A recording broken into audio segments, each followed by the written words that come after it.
Hey everyone, how you doing? This is Amon Green, Green Bay Packers all-time leader in rushing, and you're watching Packers Total Access Live, your daily source for Packer content. Go Pack, go!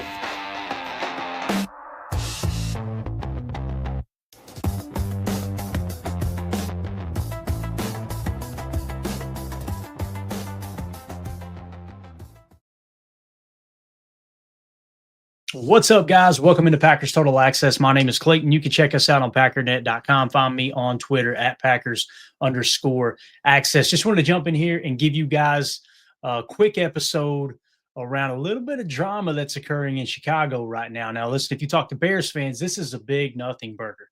Just like earlier in the week, we were breaking down the quarterback comparison between Jordan Love and Caleb Williams. Now, the Bears fans think we're obsessed with Caleb Williams. What they don't understand is every single opponent we face every week, we do a quarterback deep dive and kind of compare the quarterbacks, compare the edge rushers, compare the offensive lines, and do a little extensive research into, all right, which team actually has the edge. Boy, when you dive into this quarterback comparison between Jordan Love and Caleb Williams, it goes off the rails really, really quick. It's not even close. Who's the better quarterback? Now, Caleb, elite scrambler. We talk about that all the time. It's definitely his superpower, something you've got to focus on stopping, because if you make him throw from within the pocket, you make him play quarterback, you've got a much better shot of beating the Chicago Bears. However, we were told all week in diving into this stuff and diving into these statistics, no matter how many stats you show them, we're coming with a group of about 10 to 12 different statistics that show Caleb Williams is not an efficient quarterback by no stretch of the imagination, right? Now, they seem to think that's all hogwash. You just need to watch the tape. You need to stop looking at the statistics. You need to stop looking at the NFL Pro data. You need to stop looking at the PFF grades. You need to stop looking at the EPA. You need to stop looking at the completion percentage. You need to stop looking at the adjusted completion percentage and just focus on the game, right? Well, maybe they'll believe it now that their head coach is openly talking about how crappy their passing game is. We're going to dive into that right now. Before we do, if you guys would do that YouTube stuff for us, hit like, hit subscribe. If this is your first time tuning into PTA, welcome. Thank you for making us a part of your afternoon. We're not experts. We're not insiders. We're not media members. We're fans just like you, talking Packers on a daily basis. If you're looking for that type of content and you want to be notified every time we do go live in the future, make sure you hit subscribe and click that bell icon so you are getting that notification. Like tonight, 6 p.m. Central for PTA Live. We're going to be doing Chalk Talk, breaking down the 15 most important plays from the Packers' victory on Thanksgiving Day over the Detroit Lions. Just got a couple more plays to diagram. If you're following me on Twitter at Packers_access, you're seeing some of those shots go out on Twitter just to kind of give everybody an idea of the theme for tonight. It's going to be a lot of fun. So we'd love to have you in here. Make sure you, like I said, hit subscribe and click that bell icon so you're notified. Let's jump into it. So this came from a Pro Football Talk article. All right. And obviously, this is Mike Florio's website, and this is an excerpt from that. So make sure you go to Mike Florio's site, give it a click, go to his Twitter account, all that good stuff. I just pulled a paragraph or two out from that article, and I said, ouch, Bears head coach Ben Johnson knows all too well how bad Caleb Williams is playing. Makes you wonder how Bears fans think he's a franchise quarterback. All right, so here's a part of the article here. After Johnson was hired this offseason, he set a goal for quarterback Caleb Williams to complete 70% of his passes. Listen, that wasn't the media drumming that up. That wasn't fans making that up out of thin air. That was Ben Johnson saying, I set a goal, and I think Caleb even mentioned it, of 70% completion percentage. So if completion percentage doesn't matter, why is the coach setting a goal for his quarterback? It's almost like he's seen this coming. It's almost like he's attending practice and training camp and going, this guy couldn't hit a bull in the ass with a mop. Why can't he throw accurately? Is it because he's always throwing off platform? Is it because he always is a one read and move type quarterback and he's never learning his side adjustments, never staying on time within the system? Is his footwork not lined up with the rest of the offense, timed up, all that stuff, right? So again, 70% of his passes. Williams has not reached that number in any of the team's games, and he's completing, listen to this, guys, 58.1% of his passes on the season, which is last among the 33 qualified quarterbacks in the league this season. I repeat, he's dead last of all starting quarterbacks across the National Football League in completion percentage. On Monday, Ben Johnson was asked about Williams' lack of accuracy in a press conference. He acknowledged that it was a blustery day in Philadelphia last Thursday, but that is, quote, an area that we are certainly talking about, end of quote, with the quarterback and everyone else on the offense. Quote, we got to fundamentally be correct, Johnson said. Listen to this quote here. The primary receiver, when he's open, we've got to make sure we hit him. And then all of our pass catchers, we just harped on it today. We need to be more disciplined in the route detail. It's not where it needs to be. Our depth's not proper all the time. Our steps aren't. Talking about the quarterback steps and obviously the receiver steps in the route tree and everything else. Everybody has a role to play to get the pass game cleaned up. It's not where it needs to be. We're winning in spite of our passing game, not because of it, and none of us are pleased with that right now. None of us. So he's kind of putting it on the collective group, but essentially what he's saying here, and I want to give a shout out, Wendell Ferreira grabbed the tweet and he quote tweeted it, and this is the one that stood out to me too. When was the last time you heard a head coach of a football team say, quote, we're winning in spite of our passing game? As Wendell said, that's a hell of a quote there, right? He's basically saying we're winning in spite of Caleb Williams. That's what he's saying. And with that being said, what have we said all week while Bears fans continue to pretend that they're living in this fairy tale land that no, Caleb's playing good football. The way we approached it earlier in the week when Bears fans picked it up and they just lost their mind over it, we were saying, boys, Caleb's the only thing holding this Bears team back. Bears fans are too stupid to realize that's a compliment. That's like, you guys have a solid football team. They've actually put together a winning organization. And your quarterback is really the only thing holding you back. But they can't handle that. They can't handle the fact that they're all in on Caleb Williams, just like they were Justin Fields. How did that work out? Just like they did with Mitch Trubisky. How did that work out? You know, the quarterback that you took over Pat Mahomes, that guy, right? Again, Bears fans can't get out of their own way. They're constantly so quick to defend anything Ryan Poles has done at the quarterback position that maybe, just maybe, he doesn't know how to evaluate quarterback play. You guys remember the episode, and you could probably find it if you search on the YouTube channel, we did several weeks ago, where it was an article put out by, I think it was, was his name Tyler Dunn, I believe, where they had former staff members that are no longer with the Chicago Bears talking about the process leading up to the draft in which they took Caleb Williams. And those staff members liked Drake May. And literally Ryan Poles got him in there and just scolded everybody and said it was making him sick at his stomach watching Drake May play football in college, like watching the scouting tape. You guys remember that? How's May doing right now? Somebody remind me. He's arguably a top 3 quarterback in the league. And here your general manager literally tore him apart in the scouting room, in the film room, putting on lowlights, they said, of Drake May, pointing out why he was so bad and why Caleb Williams was the answer. And then here we are, as those scouting members and people of the staff that's since been fired. Funny how that works, right? If you're not a yes man, your ass is out the door, right? And again, we're not talking about coaches. We're talking about actual people in the personnel department that were going, hey, this ain't right. Like, it's weird how you're tearing this guy down and trying to build up this false sense of security with Caleb Williams. Now, nobody was saying Caleb was going to be a bust. He may not end up being a bust. But up to this point, anybody who watches the tape, like the Bears fans say to do, watch Drake May, watch Caleb Williams, it's not even close at playing quarterback, right? So let's dive into some other tweets that just fired off here. Don't take my word for it, right? Let's see what other people saying. Or first of all, don't take my word for it. Don't take Mike Florio's word for it. Don't take Wendell Ferreira's word for it. Don't take anybody, that's hating on the Bears here, right? Let's go around the league here. NFL researcher, all right? Let's see what we got here.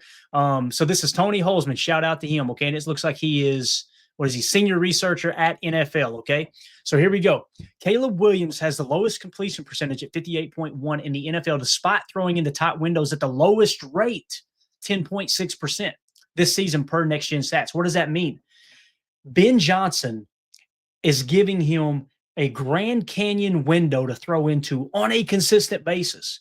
And he's still, even though they've got the lowest tight window percentage, meaning his receivers are probably open more than any other quarterback's receivers in the league, he's got the lowest completion percentage at 58.1. That's an interesting stat, right? Williams has thrown to open targets at the 4th highest rate, 50.5%. 50.5% of the passes he throws, the receivers are considered open. They're open targets. And wide open targets at a third highest rate at 27.8%, meaning they are running butt naked through the trailer park wide open, right?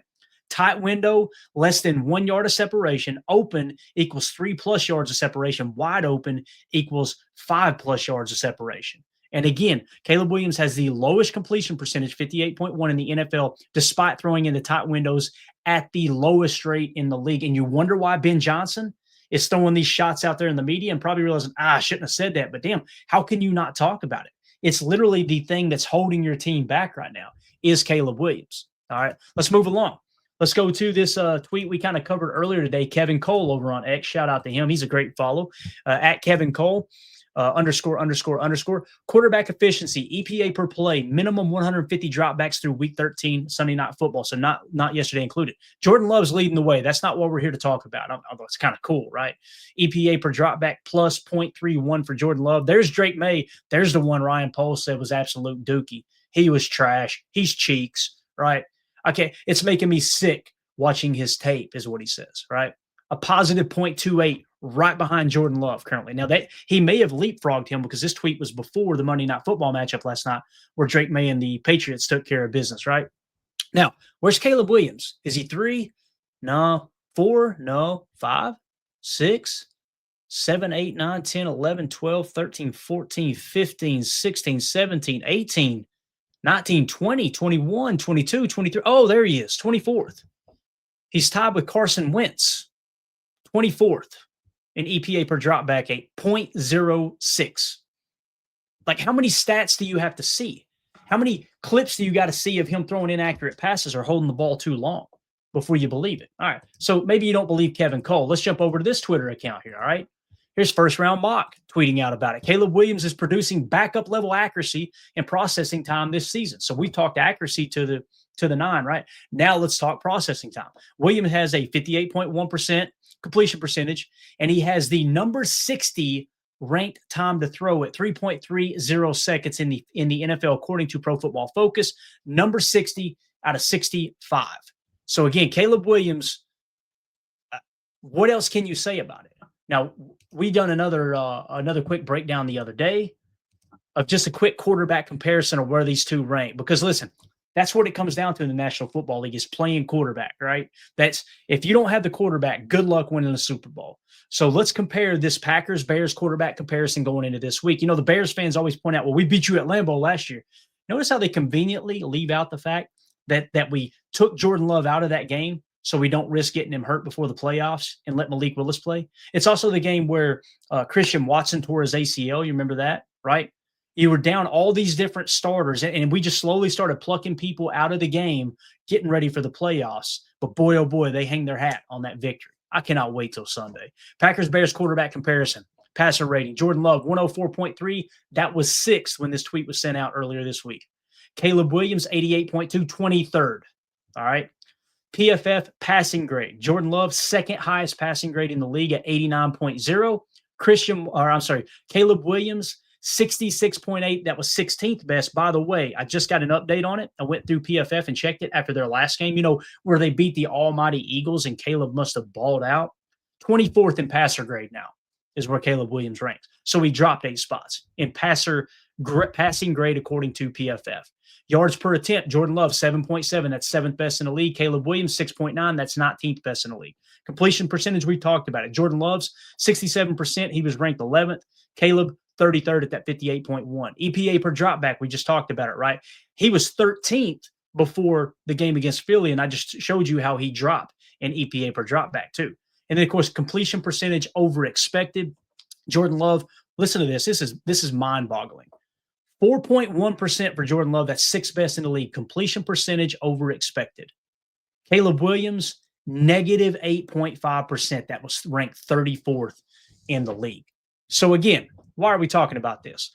Because Bears fans have convinced themselves that Caleb Williams is a good quarterback, that he's not just a good quarterback, he's a franchise quarterback. You know how many Bears fans are on Twitter saying they would choose Caleb Williams over Jordan Love? It's absolutely wild. The other thing too is Jared Goff. I did a poll question, right? Because I'm looking at some of the tweets, and you guys know how I roll with this. If I see something that I strongly disagree with, I'm like, I got to put a poll question up. Maybe I'm wrong here. I am wrong all the time. maybe I'm looking at this the wrong way. I put a poll question up. You've got one game to win, one football game to win. Why do I do that? Because it tells you who is the best quarterback right now, not 4 years down the road, not 6 years down the road. Right now, you got to win one football game. Which quarterback would you take? Would it be Jared Goff or Caleb Williams? Last I checked, Jared Goff was winning at like 68%. So everybody that voted on that poll, and there was something like 300 votes, I believe, were saying, oh, I'm taking Jared Goff over Caleb Williams. But you're going to sit here and try to convince me that Caleb Williams is a better quarterback than Jordan Love after watching what Jordan Love just did to the Detroit Lions and watching what the Packers defense just did to Detroit on Thanksgiving Day and Jared Goff? I'm telling you, man, they're living in fantasy land. And you know what? I welcome it. But the fact that this whole Ben Johnson quote went under the radar and nobody's really talking about it, because you turn on ESPN, let me tell you, but Caleb Williams, he's got the Chicago Bears team humming. And their coach is going, man, I'm kind of worried about this passing game. If we could get the passing game cleaned up, we would be an elite team. It's funny how that works. So I want to know what you guys think in the chat, in the comments. Let me know how you guys feel about it. Am I being too critical of Caleb? And listen, if the argument is it's too early, that's cool. I can understand it. Like somebody said, yeah, your quarterback got to sit for 3 years, didn't he? Okay, it's a bad thing that we had a first ballot Hall of Famer that we started over Jordan Love for Jordan Love to learn from. How is that a negative thing? How does that even apply to the conversation, right? It's absolutely wild. So let's see what the chat's saying here. Jason Y for the Bears, their Super Bowl's beating the Packers. It's so true. And that's the thing too, Jason, like we've been very vocal this week. Of course the Bears can beat the Packers with the way they're taking the ball away. If we go out there and lose the turnover differential, it's probably going to come down to a one-score game, and I wouldn't be surprised if the team that wins the turnover differential ends up winning the game, the turnover margin, right? So yeah, but what's hilarious is the Bears look at this game like, oh yeah, this is the only thing that matters because they're little bro. They're the little bro franchise. And I love how the fans talk as if they're on this high and mighty hill. They're the peak. When was the last time you won a Super Bowl, Haas? I love asking people that. How old were you when the Bears won the Super Bowl? I love asking Bears fans that. Most of them won't answer because they weren't even alive in 1985, right? It's really, really comical for sure. Joe Pack Joe, Lions fans would take Love right now. I saw that post. You got that right. You got that right. J. Cole, it ain't nothing to do with Caleb Williams, is what J. Cole says. All right. Jason Y says the Bears have ruined every quarterback that's ever played there. And again, it's because they continuously try to force them into the lineup. They try to put them in a position to where they cannot succeed with what they're putting around them. You know, they spent all that money on the wide receivers. They went and got Rome Odunze, a high draft pick, higher first-round pick for Rome Odunze. They spent the money on DJ Moore, right? They went and got Cole. They already had Cole Kmet. They went and got Colston Loveland with a draft pick, putting all these weapons around Caleb, and he's still struggling to throw the football. Again, sooner or later, you got to look up and go, maybe he isn't the guy. And it sucks that he hasn't got a shot to work behind and sit behind someone who knows how to do it for so long, like Jordan did, like Aaron did. But that's on the organization. It goes hand in hand with what Jason's saying here. The Bears have ruined every quarterback that's ever played there. It's so true, man. So absolutely wild to see what's going on there in the in Chicago. I want to know what you guys think. Yeah, that's a good point, Jen. Jen says Jordan's 1 year ahead of Caleb as a starting quarterback. It's not like he's been starting for 3 years, right? Or however long, 3 years before Caleb. Yeah, it's just anything they can grab a hold of to. And again, I love pulling the old tweets. I'll end it with this. I love pulling up the old tweets from Bears fans. It's one of my favorite things to do. If somebody talks about Caleb Williams being elite and blah, blah, and you can tell when they don't know what they're talking about, you're like, man, you obviously have not looked at any of the analytics. You haven't looked at any of the efficiency ratings or anything that truly matters in terms of an offense staying on schedule. This isn't just padding stats. The whole purpose of a completion percentage being high and you wanting a more efficient quarterback is to stay on schedule, the more passes you're completing, the more second and short you're in as opposed to second and 10, right? Because if that ball is incomplete on first down, you decide to throw, which is supposed to be the easiest down to throw on. You're now starting second and 10 as opposed to second and 6 or even a second and 7 or 8, right? Just staying ahead of schedule. That's what's getting them behind the sticks. Now, luckily, they've got a running game, and we get to see how good that running game is this weekend. We get to see how good the Packers' run defense is this weekend as well. It's going to be a great measuring stick. And what's so awesome about this game, win, lose, or draw for either team, you get to see what the other one's got. and then you get to reset 2 weeks later, go down to Chicago and play them again. It's going to be absolutely awesome. I thought it was weird and didn't like it at first that they were playing twice in 3 weeks. Now I love it. I think it's just setting up for even more drama coming up. I think it's going to be a hard-hitting game. I think it's going to be the rivalries renewed. Matt LaFleur was asked about the comments that Ben Johnson made about him in the offseason. He said, have you put much thought into that? And he said, not really. Oh, are you kidding me? You know, Matt LaFleur's got that in the back of his head. I just hope, like I said earlier in the week, I hope the players have his back. I hope the players are bringing it up in the locker room going, remember what he said about our head coach. And remember what that head coach does every single week going to the podium and defending us. He always takes the blame. He always takes the blame. When the youngest team in the league is making mistakes, penalties, drop passes, all those things we've talked about this year, right?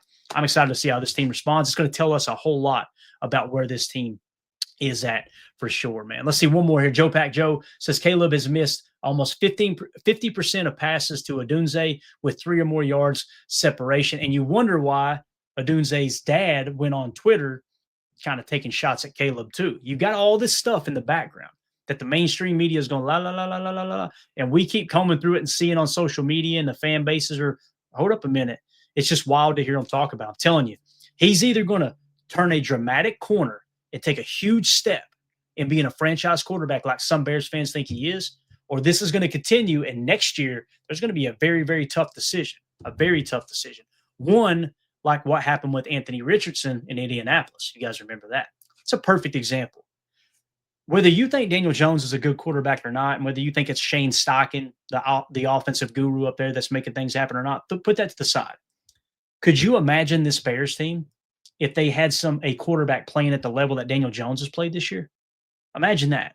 Imagine what happens then. Imagine Drake May with Ben Johnson in this Bears offense that's got an awesome running game. And really their defense is what's stunk it up right now. Their takeaways is what's really keeping them in the ball game. But Dennis Allen, former head coach with the Saints, coming up and being the DC, they've done a good job emphasizing taking the ball away. But could you imagine a Drake May on that team? Could you imagine Jordan Love in that offense too? Would he be as good as Green Bay's? I don't think so. I think we've got better players across the board. I think we've got better receivers. Maybe they might have a little bit better offensive line play in the running game. Although if you go back and watch the Detroit tape, there's some really good stuff there. Really good stuff. Sean Ryan impressed me going back and looking at it. We'll talk about it on Chalk Talk tonight. So going to be interesting, man. Again, Packers-Bears coming up this Sunday. So that's it, guys. Let me know in the comments what you think. If you're watching this video back later, hit us up in the comments. We want to hear from you. How do you feel about this Ben Johnson, Caleb Williams situation? Do you think there's something brewing there? Or are you thinking, nah, it's just a big nothing burger? We want to hear from you. Make sure you hit like, subscribe, and hit that bell icon so you're notified every time we do go live in the future. Like tonight, 6 p.m. Central, PTA Live, Chalk Talk, breaking down 15 of the most important plays from the Packers' Thanksgiving victory over the Detroit Lions. Appreciate everybody taking time to hop in here. I know y'all were in here early. We had to set it back a little bit. Thank you so much for your patience. We'll see you guys tonight for Chalk Talk. As always, let's go out and be the change we want to see in the world, and go Pack go. Here we go. We're out. Bye, guys.